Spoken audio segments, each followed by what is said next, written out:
എന്തല്ല എല്ലാവർക്കും സുഖം തന്നെയാ. നമുക്കൊരു ദീപാവലിയല്ലേ, അപ്പോൾ ദീപാവലിക്ക് നമുക്ക് ഒരു നോർത്ത് ഇന്ത്യൻ സ്റ്റൈലിലുള്ള ബേസൻ ലഡ്ഡു ആയാലോ. ഒരു 3/4 മണിക്കൂർ കൊണ്ട് നമുക്കിത് ഉണ്ടാക്കിയെടുക്കാം. പെട്ടെന്ന് ഉണ്ടാക്കാം കേട്ടോ. അപ്പോൾ കുറച്ച് ഇൻഗ്രീഡിയൻസേ ആവശ്യമുള്ളൂ. അപ്പോൾ അതാ നമുക്ക് അതിനെന്തെല്ലാം വേണ്ടത്, എങ്ങനെയാണ് ചെയ്യേണ്ടതെന്നെല്ലാം ഒന്ന് നോക്കാം. അതിനായിട്ടൊരു മിക്സി ജാർ എടുത്ത് വെച്ചിട്ടുണ്ട്. അതിലേക്ക് 5 ഏലക്കായ ഇട്ട് കൊടുത്തിട്ടുണ്ട്. പിന്നെ 1 കപ്പ് പഞ്ചസാര, രണ്ടും കൂടി നല്ല ഫൈൻ പൗഡറായിട്ട് നമുക്കൊന്ന് പൊടിച്ചെടുത്തിട്ട് കാണിച്ചു തരാം. കണ്ടോ, പൊടിച്ചെടുത്തിട്ടുണ്ട്. അതൊരു ഭാഗത്തിരിക്കട്ടെ. ഇനി നമുക്ക് വേണ്ടത് കടലമാവ് നമുക്ക് ഒന്ന് അരിച്ചെടുക്കാം. കാരണം കടലമാവിൽ എന്തായാലും ഒരു ഉണ്ടയോ എന്തെങ്കിലും ഉണ്ടാവും. കടലമാവിൻ്റെ തന്നെ ഒരു ഉരുണ്ടിട്ടുള്ള പോലത്തെ. അപ്പോൾ അതൊന്ന് അരിച്ചെടുത്താൽ നമുക്ക് വറക്കാൻ എളുപ്പമായിരിക്കും. അതുകൊണ്ട് ഞാനിപ്പോൾ നല്ലോണം ഒന്ന് അരിച്ചെടുത്തിട്ടുണ്ട്. എപ്പോഴും ഇതിലെന്തെങ്കിലും എല്ലാം ഉണ്ടാവലുണ്ട്, പക്ഷേ ഇതിൽ കുറച്ച് കുറവാണ്. കണ്ടില്ല, ഇത്രയേ ഉള്ളൂ. അപ്പോൾ എന്നാലും സാരമില്ല, അരിച്ചാൽ നമുക്കൊരു മനസ്സമാധാനം ഉണ്ടല്ലോ. അപ്പോൾ അതാ 2 കപ്പ് കടലമാവ് എടുത്തിട്ട് അതൊരു ഭാഗത്ത് വെക്കാം. കണ്ടില്ലേ, അതൊരു ഭാഗത്തിരിക്കട്ടെ. നമുക്കൊരു കടായി അടുപ്പത്ത് വെച്ചിട്ട് ചൂടാവുമ്പോൾ അതിലേക്ക് 1/4 കപ്പ് നട്ട്സ് എന്ന് പറയുമ്പോൾ ഞാനിപ്പോൾ കുറച്ച് അണ്ടിപ്പരിപ്പ് ഉടച്ചിട്ട് അതും കുറച്ച് മെലൺ സീഡ്സോ ഇട്ട് കൊടുത്ത്, നിങ്ങളെടുത്ത് ബദാമോ പിസ്തയോ ഏതുണ്ടെങ്കിലും ഇട്ട് കൊടുക്കാം കേട്ടോ. അത് നമ്മളെ ടേസ്റ്റിനനുസരിച്ച്. നല്ലോണം ഒന്ന് വറുത്തെടുക്കുക. ഇത് നല്ലോണം മൂത്ത് വന്നിട്ടുണ്ട്. ഇതൊരു പാത്രത്തിലേക്ക് മാറ്റി വെച്ചതിന് ശേഷം അതിലേക്ക് ഞാൻ 1/2 കപ്പ് നെയ്യാണേ ചേർത്ത് കൊടുത്തത്. നെയ്യിൽ ഉണ്ടാക്കുമ്പോൾ ഈ ലഡ്ഡുവിന് നല്ലൊരു മണം ഉണ്ടാവുക. ഇപ്പോൾ കണ്ടില്ലേ. ഇനി അതിലേക്ക് നമ്മൾ എടുത്ത് വെച്ച കടലമാവും കൂടി ചേർത്ത് കൊടുത്തിട്ട് നല്ലോണം ഇളക്കി, പിന്നെ ഇത് നല്ലോണം വറുത്തെടുക്കണം. നിങ്ങൾ വളരെ ശ്രദ്ധിക്കേണ്ട, തീ വളരെ കുറച്ചിട്ടേ വെക്കാവൂ. ഞാനൊരു മീഡിയം ഫ്ലെയിമിലാണ് വെച്ചിട്ടുള്ളത്. ഇതെൻ്റെ ചെറിയ സ്റ്റൗവാണ്. ചെറിയ സ്റ്റൗവിൻ്റെ ബർണറും വളരെ ചെറുതാണ്. അപ്പോൾ അതിൻ്റെ ഒരു മീഡിയം ഫ്ലെയിമിൽ വെച്ചിട്ട് നമുക്ക് ഏകദേശം ഒരു 30 മിനിറ്റോളം ഇത് വറുത്തെടുക്കണം. അപ്പോൾ അത് കണ്ടില്ലേ, ഒരു 5-6 മിനിറ്റ് എല്ലാം ആകുമ്പോൾ ഇങ്ങനെയാണ് ഉണ്ടാവുക. നെയ്യൊന്നും കാണുന്നില്ല, കണ്ടില്ലേ, എല്ലാം കട്ടയായിപ്പോയി.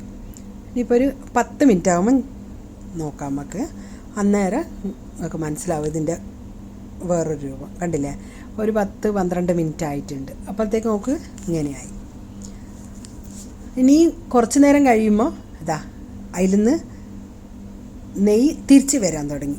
നമ്മൾ ആദ്യം ചേർത്ത നെയ്യെല്ലാം പുറത്ത് വരും. ഇനിയിപ്പോൾ കണ്ടില്ലേ, ഇതിപ്പോൾ ഒരു 20 മിനിറ്റ് കഴിഞ്ഞിട്ടുണ്ട്. കണ്ടോ. അപ്പോൾ അതിൻ്റെ നല്ലൊരു പച്ചമണമെല്ലാം പോയി നല്ലൊരു അരോമ വരുവാൻ തുടങ്ങിയിട്ടുണ്ട്. ശരിക്കൊരു 30 മിനിറ്റ് എന്തായാലും ഇതിങ്ങനെ കൈവെക്കാണ്ട് ഇളക്കിക്കൊണ്ടിരിക്കണം. എന്നാലും മാത്രമേ നമുക്ക് ടേസ്റ്റുള്ള പലഹാരങ്ങൾ തിന്നാൻ പറ്റൂ. കണ്ടില്ലേ, ഏകദേശം റെഡി ആയിട്ടുണ്ട്. 30 മിനിറ്റ് ആയിക്കൊണ്ടേയിരിക്കുന്നു. 28 മിനിറ്റ് എല്ലാം കഴിഞ്ഞിട്ടുണ്ട്. കണ്ടില്ല, അപ്പോഴത്തേക്ക് നല്ലോണം വെള്ളം പോലെയായി. കണ്ടോ. ഇനിയിപ്പോൾ 2 മിനിറ്റ് കൂടി കഴിഞ്ഞാൽ നമുക്കത് സ്റ്റവ് ഓഫ് ചെയ്തിട്ട് വേറൊരു പാത്രത്തിലേക്ക് മാറ്റണം. 2 മിനിറ്റും കൂടി നല്ലോണം ഒന്ന് വറുത്തെടുക്കാം. കണ്ടില്ലേ, ഏകദേശം റെഡി ആകുന്നുണ്ട്.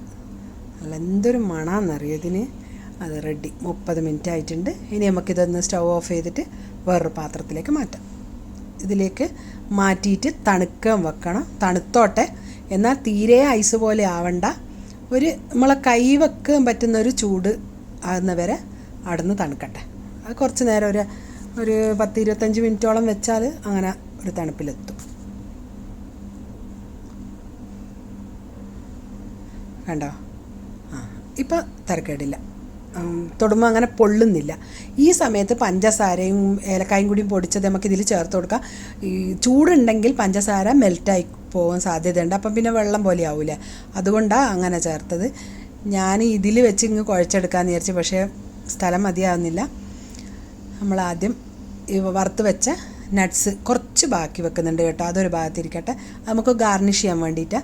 ഇനി ഇതൊരു കിണ്ണത്തിലേക്ക് മാറ്റിയിട്ട് നല്ലോണം കുഴച്ചെടുക്കട്ടെ. കുറച്ച് നേരം നല്ലോണം കുഴച്ചിട്ട് ഈ പഞ്ചസാര, നെയ്യ്, കടലമാവ് എല്ലാം കൂടി നല്ലോണം മിക്സ് ആവണം.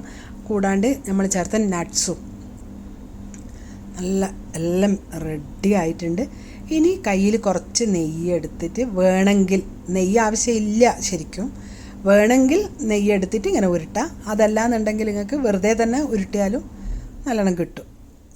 കണ്ടില്ലേ, എല്ലാം നമുക്കിതേ ഒരു ഷേപ്പിൽ നമുക്ക് ഉരുട്ടിയെടുക്കാം. കണ്ടോ. വളരെ പെട്ടെന്ന് നമുക്കിത് ആക്കിയെടുക്കാൻ പറ്റും. ഇതെല്ലാം വളരെ പെട്ടെന്ന് ഉണ്ടാക്കിയെടുക്കാൻ പറ്റും. 45 മിനിറ്റ് എന്തായാലും വേണം കേട്ടോ. അതിൽ 5 മിനിറ്റ് കൊണ്ടൊന്നും ഇതാവൂലേ. വേണ്ട, ഒന്ന് ഗാർണിഷ് ചെയ്ത് കൊടുത്തിട്ട് ഒരു 10 മിനിറ്റ് ഇതൊന്ന് ആറട്ടെ. ഇപ്പം എന്തായാലും ചെറിയൊരു ചൂട് ഇതിനുണ്ട്. അപ്പോൾ നമ്മൾ ഇത് പൊട്ടിക്കുമ്പം പടങ്ങ് പൊടിഞ്ഞു പോകും.